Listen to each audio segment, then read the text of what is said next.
J'aime la mer. Je l'ai toujours aimée.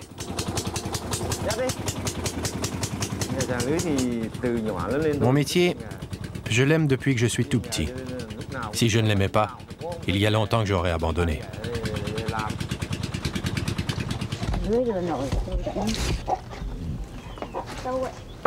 Je suis souvent inquiète pour mon fils et mon mari, à cause des vents, des vagues, de la pluie. Mian me dit toujours, « Tu t'inquiètes pour rien, je connais mon métier. »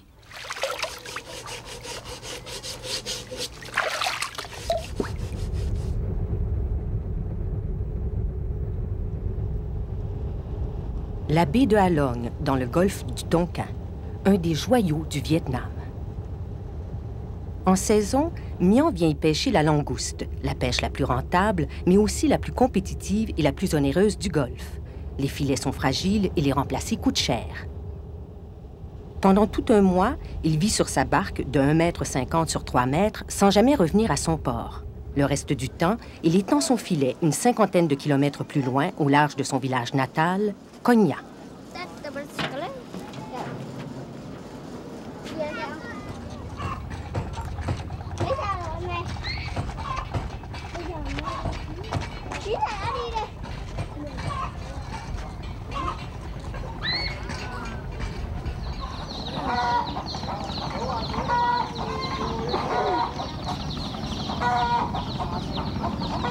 Coi Nha, un petit port de pêche, tout juste un hameau à mi-chemin entre la baie de Halong et Hai Phong, la troisième plus grande ville du Vietnam. Coi Nha compte 1 millier de personnes à peine. À l'exemple de Mian, un fort pourcentage des hommes passent leur journée sur l'eau. Yan, son épouse, travaille la terre, comme la majorité des femmes.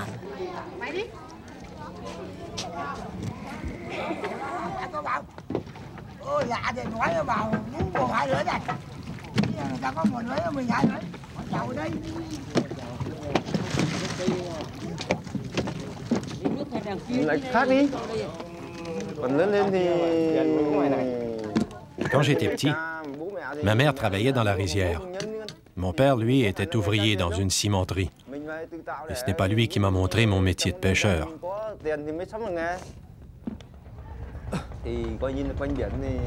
Nous habitions au bord de la mer. Le métier de mon père nous permettait à peine de vivre. Il avait du mal à joindre les deux bouts, à nous nourrir convenablement. À la fin du mois, quand mon père touchait sa paye, tout ce qu'il pouvait donner à ma mère, c'est une quinzaine de dollars. Le métier de pêcheur apportait 10 fois plus. Déjà, à ce moment-là, je rêvais d'être pêcheur.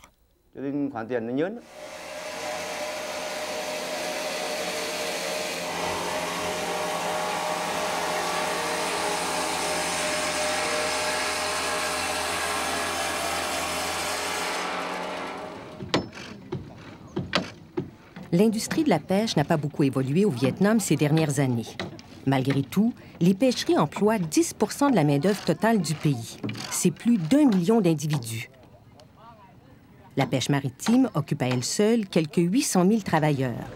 De ce nombre, 36 % travaillent directement à la capture du poisson. À peine sorti de l'adolescence, Mian vient grossir les rangs des pêcheurs côtiers. La première fois que je suis allé en mer, c'était avec mon oncle. À l'époque, je ne savais rien faire, même pas réparer un filet. Mais j'étais déterminé à devenir pêcheur et à faire l'impossible pour apprendre tous les trucs du métier.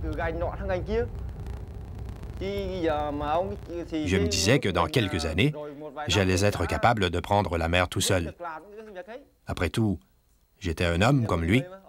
Si mon oncle pouvait le faire, pourquoi pas moi?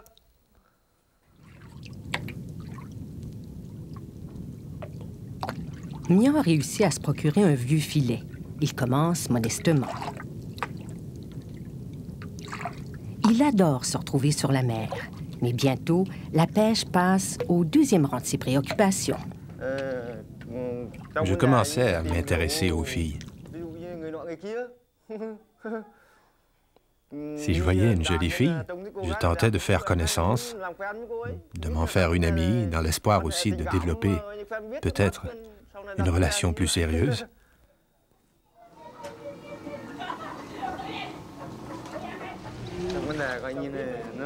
Quand je l'ai vue, elle, la première fois, ça m'a fait tout drôle. Mon cœur s'est mis à battre très fort. Il fallait que je la voie tous les jours, que je lui parle. Sinon, je ne pouvais pas me concentrer sur mon travail. Je n'avais jamais ressenti ça pour une autre. On a vite sympathisé. D'autres garçons me regardaient, mais ils me laissaient indifférente. Pas lui. Si quelqu'un d'autre avait voulu me l'enlever, j'aurais tout fait pour la lui reprendre.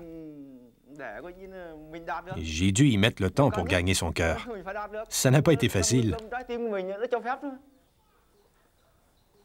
On s'est quand même vite compris. On était bien ensemble.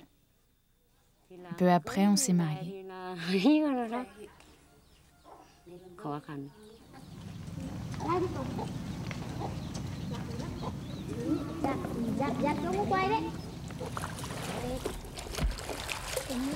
Pendant quelques années, le jeune couple vivra ici, à Koh Nha, dans la vieille maison du père de Mian.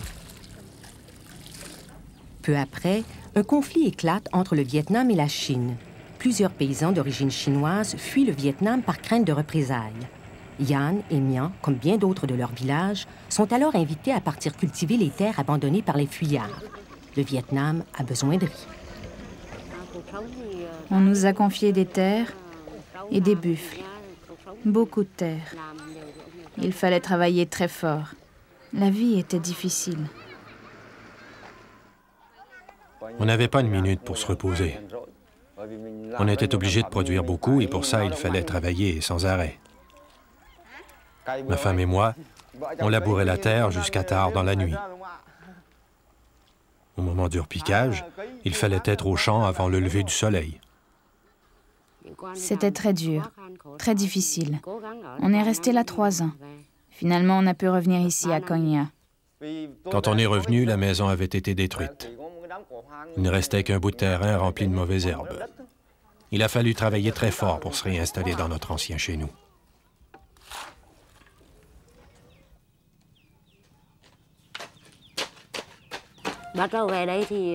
Il a fallu tout reconstruire. Acheter du sable, des briques. Tout le temps de la construction, on a été obligé de vivre sous la tente. Il a fallu économiser beaucoup, couper les scènes en 2. On a fait des efforts surhumains pour construire cette maison-là. Tant que ça n'a pas été fait, on n'a pas pu être tranquille. Ça a été une des pires périodes de notre vie.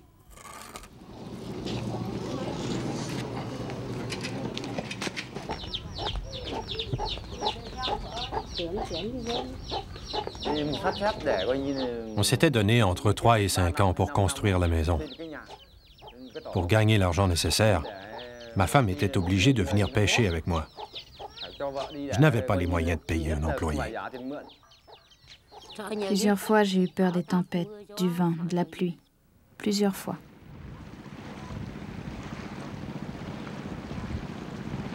Une époque où Yan s'est retrouvé plus souvent qu'à son tour malade d'angoisse, autant que du mal de mer. Sur une mer souvent capricieuse, parfois déchaînée, les typhons frappent brutalement en mer de Chine. Et quand le calme revenait, c'était la course folle à qui le premier gagnerait le champ de pêche. Dans les champs de pêche, il y a des endroits où il y a beaucoup de poissons, d'autres où il y en a moins. On a avantage à arriver parmi les premiers si on veut avoir une chance de prendre quelque chose. C'était très dur. Normalement, quand on va en mer, on sort 3 ou 4 bateaux en même temps. En général, il y a 2 hommes par bateau, chacun avec une paire de rames. Si j'avais été le seul à ramer, on n'aurait pas pu suivre les autres. Ma femme devait donc ramer comme un homme, et même si elle était épuisée, elle ne pouvait pas se permettre de se reposer. Il fallait ramer sans arrêt sur 2-3 kilomètres. Il y a eu des périodes où je devais amener mon bébé sur la mer avec moi. Ça m'inquiétait beaucoup. J'avais toujours peur qu'on chavire. Avec un petit enfant dans le bateau, c'est pas mal plus risqué. Depuis, l'enfant a grandi. Ao a maintenant 14 ans.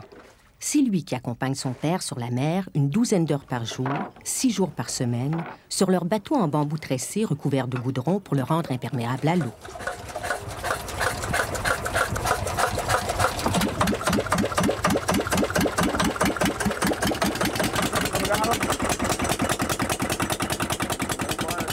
Mon fils, c'est un enfant intelligent. Je peux lui faire confiance. C'est lui qui s'occupe de la cuisine. C'est lui aussi qui conduit le bateau. Moi, je ne le fais que dans les endroits difficiles.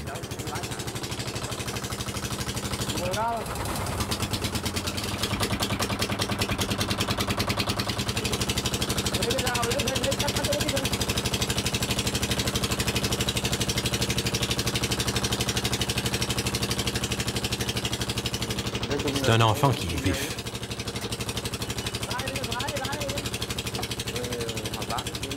Il est pas mal débrouillard si je le compare à d'autres du même âge. Peut-être plus grand que lui physiquement, mais pas aussi intelligent. Même s'il n'a pas beaucoup d'instructions, il peut faire des tas de choses que bien d'autres ne peuvent pas faire.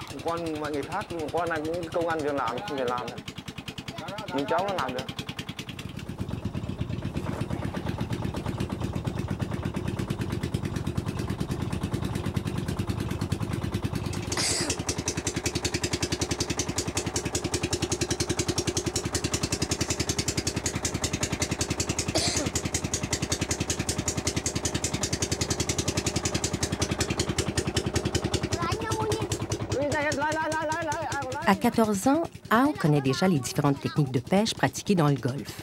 Il peut déjà tisser, réparer, manipuler et choisir correctement le filet qui convient au type de prise convoitée. Crevettes, écrevisses, mulets, morues, stromatées, selon la saison. En observant courants et marées, il apprend à son tour à repérer avant tous les autres le meilleur endroit où lancer ses précieux filets. La compétition est forte. 32 % de toutes les captures du pays se feraient dans ces eaux.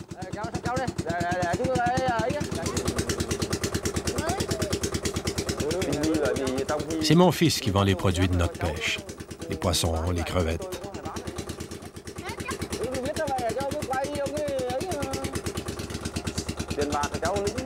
Il calcule tout seul les montants qu'on lui doit. Tant pour 3 kg de poissons, par exemple. Moi, je n'ai plus du tout à m'en occuper.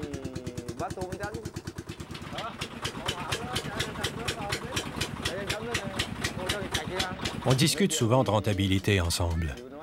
Et je lui explique que si on fait une moins bonne pêche que les autres, on consomme quand même autant, sinon plus de pétrole qu'eux. Car de nos jours, il faut s'éloigner de plus en plus de la côte, là où il y a moins de pêcheurs.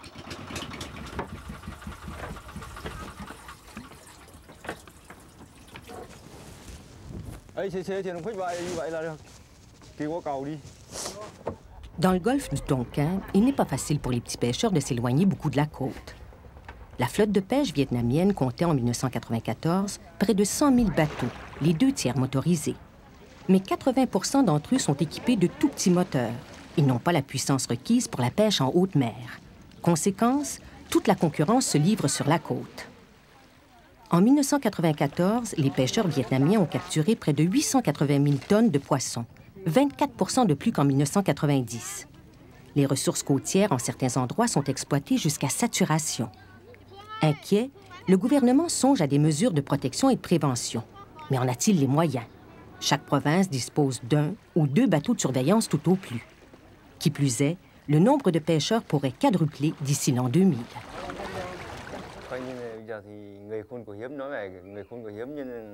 L'homme se pense plus intelligent que la nature. Quand un métier rapporte, tout le monde veut le pratiquer. Là où nous étions 5 pêcheurs au début, aujourd'hui, on est peut-être 120. Depuis un an surtout, la ressource a beaucoup diminué. En plus, en mai, juin et juillet, je ne peux pas aller sur la mer. Ces mois-là, je n'ai pas de revenus. Et je dois vivre au crochet de ma femme.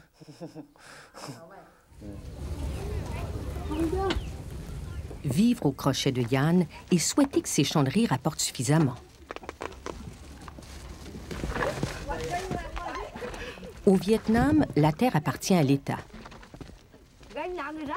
Chaque 10 ou 20 ans, la commune redistribue les terres entre les paysans. La dimension des lopins attribués varie selon les superficies disponibles, le nombre de requérants et la quantité de bouches à nourrir dans chaque famille. Une division purement quantitative.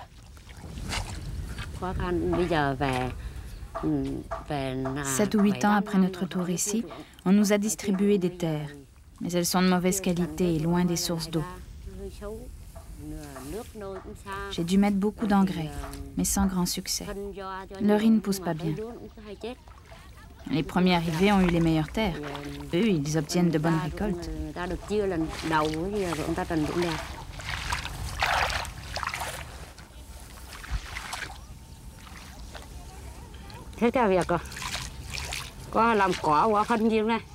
Nous n'avons que 1000 mètres carrés de rizière.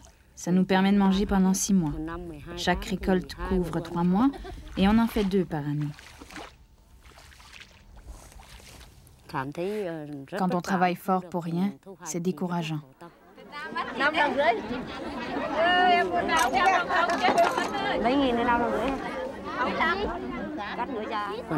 Six mois par année, on manque de riz. Il nous faut en acheter au marché avec l'argent que mon mari tire de la pêche. La pêche joue un rôle important dans notre vie. Si pour une raison ou une autre mon mari ne peut pas pêcher, c'est une perte importante. Aujourd'hui, le métier est encore pas mal rentable. Mais je crains que dans 5 ou 10 ans, il ne rapporte plus grand-chose.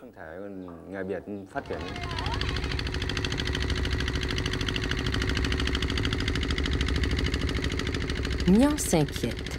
Il rêve de pouvoir un jour pêcher une espèce moins menacée, le calmar, une pêche qu'on peut pratiquer plus loin de la côte, là où il y a moins de pêcheurs, si l'on possède un assez gros bateau.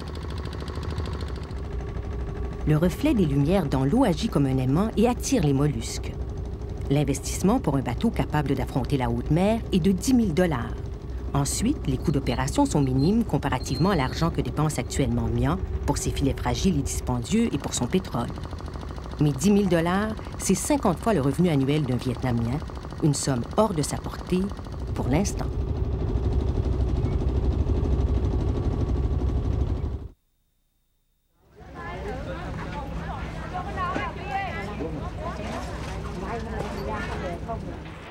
Haiphong, le plus grand port du Vietnam. Pendant la guerre contre les Américains, Haiphong a subi bombardement par-dessus bombardement. Le président Nixon fit miner ses voies d'accès dans l'espoir de mettre un terme au ravitaillement de l'armée du Nord-Vietnam par les Soviétiques. L'activité commerciale a repris normalement dans le port de Haiphong. L'industrie de la pêche, par contre, souffre encore d'une infrastructure déficiente. La technologie est la plupart du temps vieillotte et inefficace. Les usines de transformation et de congélation perdraient jusqu'à 40 des produits qu'on leur confie. La pêche reste une activité avant tout artisanale, le plus souvent familiale. Et il risque d'en être ainsi aussi longtemps que le Vietnam ne se donnera pas les moyens de moderniser sa flotte, d'encourager la pêche en haute mer, présentement sous-exploitée, et soulager ainsi la pression sur les espèces qui vivent en eau peu profonde le long des côtes. Sans accès au crédit, les petits pêcheurs n'auront jamais les moyens d'acquérir des bateaux plus gros et plus performants. Mais alors, il faudra encore aménager des quais de façon à permettre à des bateaux de plus fort tonnage d'accoster. Présentement, les ports accessibles aux bateaux de pêche sont largement insuffisants, voire inexistants. La pêche est un métier trop difficile. Je n'aimerais pas que mes petits-enfants deviennent pêcheurs. Je pense qu'il vaudrait mieux pour eux qu'ils se fassent instruire.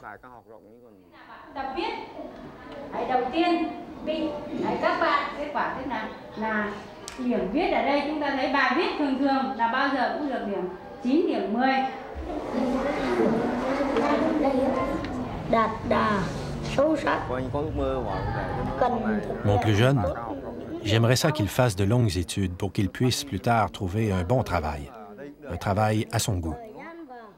Je vais faire tout ce que je peux pour qu'il ne soit pas en reste de ses camarades, pour qu'il ait la même chose qu'eux, des vêtements, des livres, des cahiers, un vélo.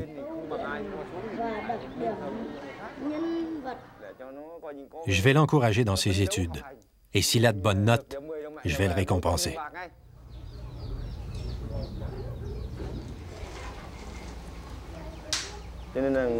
Mon plus vieux, lui, doit se contenter de savoir lire et sacrifier son éducation pour permettre à son frère d'étudier. Si je devais travailler seul, je pourrais tout juste payer la nourriture pour la famille. Jamais je n'arriverais à financer l'éducation de mes deux fils. L'école est pourtant gratuite au Vietnam, si on ne compte pas le coût des vêtements, des cahiers, du vélo et les cadeaux à donner aux professeurs pour qu'ils consacrent autant de temps à notre enfant qu'à celui du voisin. C'est Ao qui, pour le moment, paye le prix de la note. C'est ma situation financière qui veut ça. J'ai déjà essayé d'engager un employé, mais mon revenu couvrait à peine son salaire. Et je me suis endetté.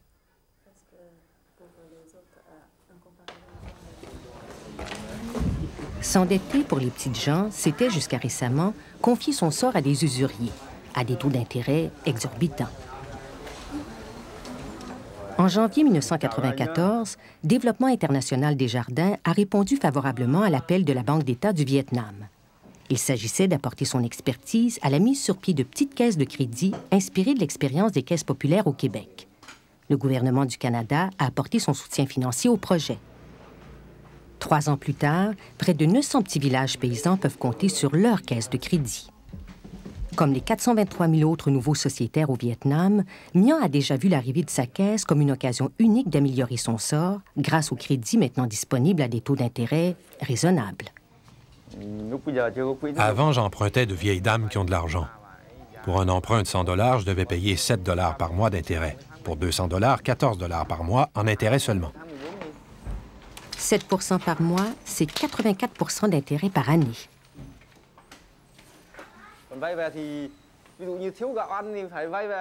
Quand j'emprunte, c'est toujours pour une raison bien précise. Par exemple, pour acheter du riz les mois où je ne peux pas pêcher. Mais dès que la saison revient, je mets les bouchées doubles pour rembourser mon prêt le plus rapidement possible. Moi, je tiens à rembourser tout de suite, parce qu'aussi longtemps qu'on a des dettes, c'est comme un poids sur le dos. On y pense toujours et on s'inquiète.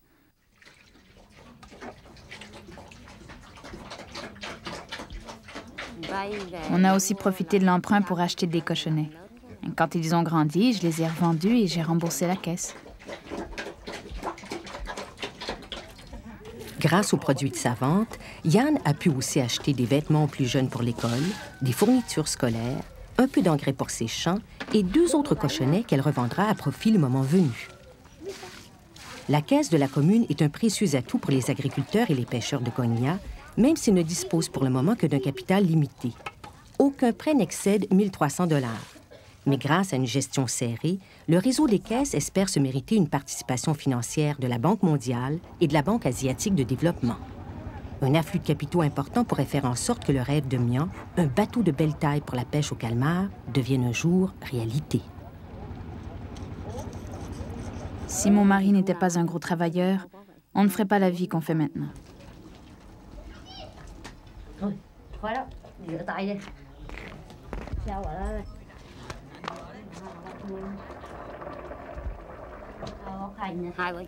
On a beaucoup travaillé pour amasser un peu d'argent.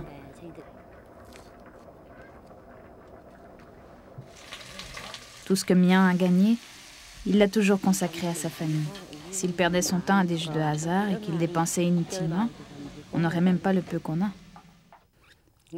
La vie est dure, difficile, mais quand on est déterminé, on finit par passer à travers.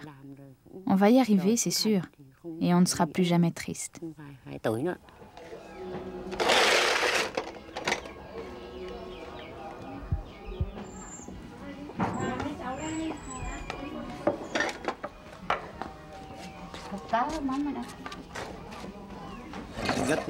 Si on était un peu plus riche, c'est sûr que ça ferait un gros poids en moins.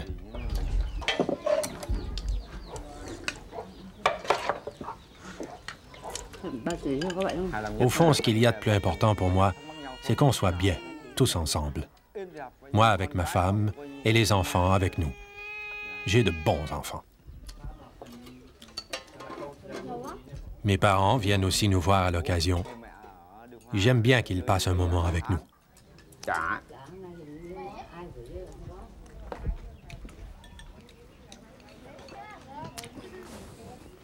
La famille, la valeur sans doute la plus importante et la plus profonde chez le peuple vietnamien, bien avant la richesse. Honorer ses parents, être à la hauteur de leurs espérances, marcher dans leurs traces, ne pas faillir là où ils ont tenu. La continuité s'impose. Mon aîné s'est décidé, c'est lui qui va hériter de mon bateau et de mon métier de pêcheur. J'ai bien peur toutefois que ce métier n'en ait plus pour très longtemps.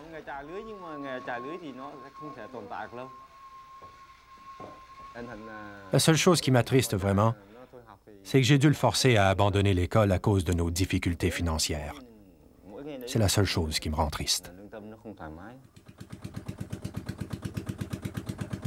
Il était bon à l'école. Il étudiait bien.